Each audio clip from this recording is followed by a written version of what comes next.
नमस्कार। तो BA, BSc, BCom और बीएचएससी के जितने भी सेकेंड ईयर के स्टूडेंट्स हैं, आज हम बात करने वाले हैं आपके फाउंडेशन कोर्स के बारे में। देखिए, ये जो साल है ना, ये आपके करियर के लिए बहुत ज़रूरी है और इन फाउंडेशन कोर्स को समझना उससे भी ज़्यादा ज़रूरी।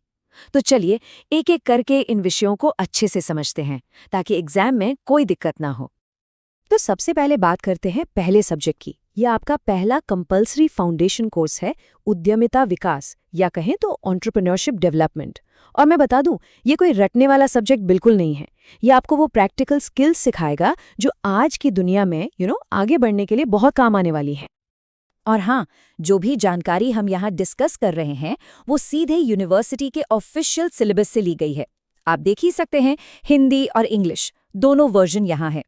इसका मकसद ही यही है कि आपको एक सफल बिजनेस प्लान बनाने में मदद मिले। मतलब सब कुछ ऑफिशियल है, कुछ भी बाहर से नहीं। अच्छा, आप जरा फटाफट इसकी बेसिक डिटेल्स देख लेते हैं। तो जैसा मैंने कहा, बीएससी, बीकॉम, बीए और बीएचएससी सेकेंड ईयर सभी के लिए है ये। कोर्स कोड है X2-FCAC1T। और हाँ, सबसे जरूरी बात, ये पेपर आपका 50 नंबर का होगा, ठीक है? चलिए, अब आते हैं सिलेबस के अंदर। यूनिट 1 है इंट्रोडक्शन, मतलब परिचय। देखिए, अगर मन में कभी भी अपना कुछ शुरू करने का ख्याल आता है तो ये यूनिट समझ लीजिए कि वो पहली ईंट है, आपकी नींव है। इसमें आपको पता चलेगा कि एंटरप्रेन्योरशिप आखिर है क्या, क्यों जरूरी है और इसकी पूरी प्रोसेस क्या होती है। इस यूनिट के अंदर आप क्या क्या पढ़ेंगे? भाई, एक एंटरप्रेन्योर देश की इकोनॉमी को आगे बढ़ाने में क्या रोल निभाता है। साथ ही वुमेन एंटरप्रेन्योरशिप और रूरल एंटरप्रेन्योरशिप पर भी खास फोकस है, जो आज के समय में बहुत रेलेवेंट है। और एक बहुत ही प्रैक्टिकल चीज़ है इसमें, रिपोर्ट बनाना। आपको सफल एंटरप्रेन्योर्स की प्रोफाइल पर रिपोर्ट तैयार करनी होगी, मतलब सीधे सक्सेसफुल लोगों से सीखने का मौका। अच्छा, आइडिया तो दिमाग में बहुत आते हैं, है ना? पर हर आइडिया बिजनेस नहीं बन पाता। तो यूनिट 2 इसी के बारे में है। ये आपको सिखाएगी कि कैसे एक क्रिएटिव आइडिया को एक कामयाब बिजनेस प्लान में बदला जाता है। मतलब आइडिया से हकीकत तक का सफर। तो इसमें आप बाकायदा एक बिजनेस प्लान लिखना सीखेंगे। और सबसे काम की चीज जो इसमें है वो है DPR, यानी डिटेल्ड प्रोजेक्ट रिपोर्ट। ये क्या होता है? अरे भाई, ये वो जादुई डॉक्यूमेंट है जो बैंक या किसी इन्वेस्टर के पास जाकर कहता है कि मेरे आइडिया में दम है, पैसा लगाओ। इसी के आधार पर आपको फंडिंग मिलती है। ठीक है, तो आपका बिजनेस प्लान भी तैयार हो गया। अब अगला सवाल, पैसा और सपोर्ट कहाँ से आएगा? तो यूनिट 3 बस इसी सवाल का जवाब है। ये यूनिट आपको उन सभी सरकारी और प्राइवेट संस्थाओं के बारे में बताएगी जो नए वेंचर्स की मदद के लिए ही बनी हैं। इसमें आप MSME, district industry centre, SIDBI जैसी संस्थाओं के बारे में पढ़ेंगे। ये सब छोटे उद्योगों को मदद और लोन देने का काम करती हैं। और तो और, आपको एंजल इन्वेस्टर्स और वेंचर कैपिटल जैसे फैंसी लगने वाले शब्दों का असली मतलब भी समझ आएगा। तो टेक अवे ये है कि एक एंटरप्रेन्योर अकेला नहीं है, उसकी मदद के लिए पूरा एक सपोर्ट सिस्टम मौजूद है। चलिए, तो ये तो हुई उद्यमिता विकास की बात। अब आते हैं अपने दूसरे फाउंडेशन कोर्स पर, और ये सब्जेक्ट है महिला सशक्तिकरण, यानी विमेन एम्पावरमेंट। और मैं कहना चाहूँगा कि ये सिर्फ एक किताबी विषय नहीं है, बल्कि एक जागरूक नागरिक बनने के लिए, समाज को समझने के लिए ये बहुत बहुत ज़रूरी है। और यहाँ भी हम सीधे ऑफिशियल सिलेबस से ही बात कर रहे हैं।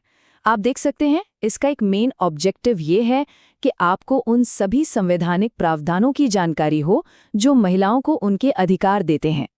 इसकी डिटेल्स भी लगभग पहले पेपर जैसी ही हैं। ये भी सभी सेकेंड ईयर स्टूडेंट्स के लिए एक फाउंडेशन कोर्स है। इसका कोड है X2-FCAD1T और ये भी 50 नंबर का ही पेपर होगा। किसी भी चीज़ को आज समझना हो तो उसका इतिहास जानना बहुत ज़रूरी होता है ना। तो ये पहली यूनिट 1 हमें इतिहास में ले जाती है, ये समझने के लिए कि भारत में प्राचीन काल से लेकर आज तक महिलाओं की स्थिति कैसी रही है और हम आज जिस जगह पर हैं वहाँ तक पहुँचे कैसे। इसमें आप सिर्फ प्राचीन, मध्यकालीन और आधुनिक भारत का इतिहास ही नहीं पढ़ेंगे, बल्कि ये भी समझेंगे कि एम्पावरमेंट के अलग-अलग डायमेंशन क्या हैं। मतलब सामाजिक, आर्थिक, राजनीतिक, इन सभी स्तरों पर सशक्त होने का असल में मतलब क्या होता है। अब बात करते हैं कानूनी ताकत की। यूनिट 2 पूरी तरह से हमारे संविधान और उन कानूनों के बारे में है जो भारत में महिलाओं को अधिकार और सुरक्षा देते हैं। देखिए, अपने अधिकारों को जानना ही एम्पावरमेंट की तरफ पहला कदम है। ये यूनिट यानी यूनिट 3 थ्योरी को असल दुनिया से जोड़ती है। इसमें हम उन रियल लाइफ चैलेंजेस के बारे में जानेंगे जो महिलाओं को आज भी फेस करनी पड़ती हैं, और साथ ही उन ऑर्गेनाइजेशंस के बारे में भी जो इन मुश्किलों से लड़ने में उनकी मदद कर रहे हैं। इसमें आप केंद्र और राज्य सरकारों की स्कीम्स, सेल्फ हेल्प ग्रुप्स और एनजीओज का क्या रोल है, ये सब समझेंगे। और हाँ, इंस्पिरेशन के लिए इंदिरा नोई से लेकर सावित्रीबाई फूले तक भारत की कुछ महान और शक्तिशाली महिला लीडर्स के बारे में भी जानेंगे, जिन्होंने ये साबित किया कि बदलाव लाया जा सकता है। और ये चौथी यूनिट, ये तो बहुत ही ज्यादा प्रैक्टिकल है। ये है फाइनेंशियल अवेयरनेस पर, मतलब पर्सनल फाइनेंस और आर्थिक आज़ादी। क्योंकि सच तो यही है, जब तक आप फाइनेंशियली इंडिपेंडेंट नहीं हैं, तब तक असली आत्मनिर्भरता और अपने फैसले खुद लेने की ताकत नहीं आती। तो ठीक है, हमने दोनों सब्जेक्ट्स का सिलेबस तो समझ लिया, पर अब सबसे बड़ा सवाल कि भाई इसका एग्जाम कैसे होगा और इसकी तैयारी के लिए क्या पढ़ना है। चलिए अब इसी पर बात करते हैं। इस बात को एकदम गांठ बांध लीजिए, दोनों ही सब्जेक्ट्स का फाइनल एग्जाम 50 नंबर का होगा और ये एक ऑब्जेक्टिव टाइप टेस्ट होगा। मतलब आपको 4 ऑप्शंस में से एक सही जवाब चुनना होगा और ओएमआर शीट पर गोला भरना होगा, कोई लिखना नहीं है। अब तैयारी के लिए सिलेबस में ही कुछ अच्छी किताबें सजेस्ट की गई हैं, जैसे एंटरप्रेन्योरशिप डेवलपमेंट को और गहराई से समझने के लिए एस खंका की किताब काफ़ी अच्छी है, और विमेन एम्पावरमेंट के लिए अगर भारतीय कॉन्टेक्स्ट में समझना है तो MP जोशी की नारी तुम क्या पढ़ी जा सकती है। ये कुछ अच्छे रेफरेंस हैं। तो अब आप सोच रहे होंगे कि ये सब पढ़ने का असल फायदा क्या है? क्या सिर्फ एग्जाम पास करना है? नहीं, बिल्कुल नहीं। ये कोर्स असल में आपको भविष्य के लिए तैयार कर रहे हैं। आइए देखते हैं कैसे। देखिए, जो आपने एंटरप्रेन्योरशिप डेवलपमेंट में सीखा, उससे आप अपना खुद का बिजनेस या स्टार्टअप शुरू करने के बारे में सोच सकते हैं।